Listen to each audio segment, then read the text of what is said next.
Here you're going to see me doing a bird dog variation. We're going to do a little bit more of a dynamic fashion here.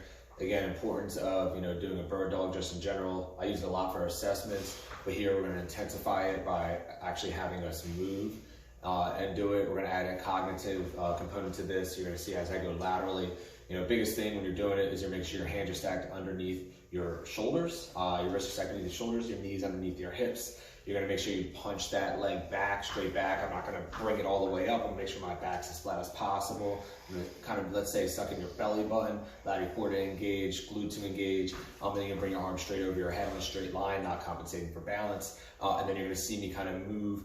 The cognitive part is going to come and I'm going to touch a cone with a specific hand, and then I'm going to move with a specific pattern as I touch the other cone on the other side going laterally. That's just a different variation. And then I'm also going to do it vertically, which adds again another core concept, motor control. I've always used that concept.